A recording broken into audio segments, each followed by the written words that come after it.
डंगनेश्वरी मैया की जय।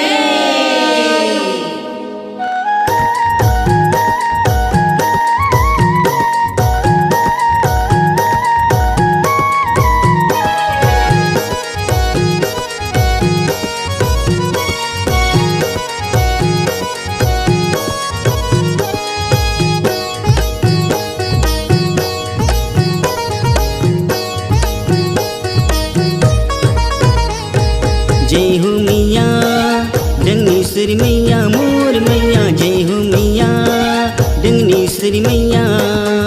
जय हो मैया डंगनेश्वरी मैया मोर मैया, जय हो मैया डंगनेश्वरी मैया। डंगनेश्वरी मैया वो नंबीरगा माते आए, डंगनेश्वरी मैया वो नंबीरगा माते आए। वो चरण पखारा वो डंगनी पहाड़ माँ बिराजे। जय हो मैया डंगनेश्वरी मैया मोर मैया, जय हो मैया डंगनेश्वरी मैया।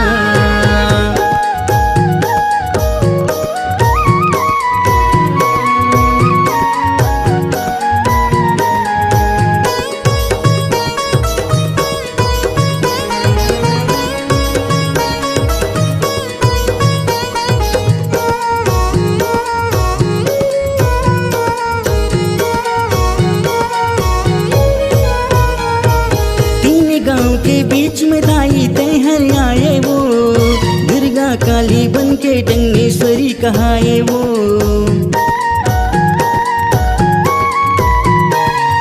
चैत कुंवर के महीना माँ जावरा बुआए वो, तोरे दर्शन पाए बर नर नारी आवे वो।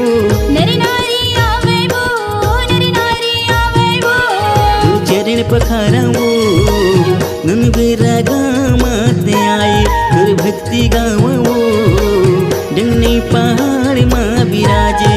जय हो मैया डंगनेश्वरी मैया मोर मैया, जय हो मैया डंगनेश्वरी मैया।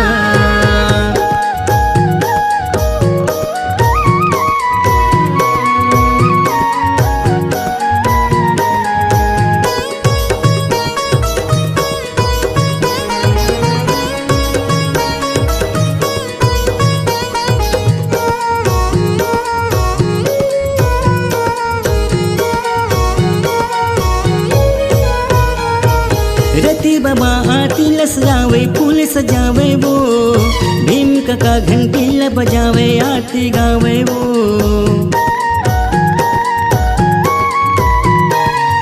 नारियल धूप मतोला मनावे श्रद्धा के फूल चढ़ावे, तोर भक्ति ला पाके मनवांछित फल पावे।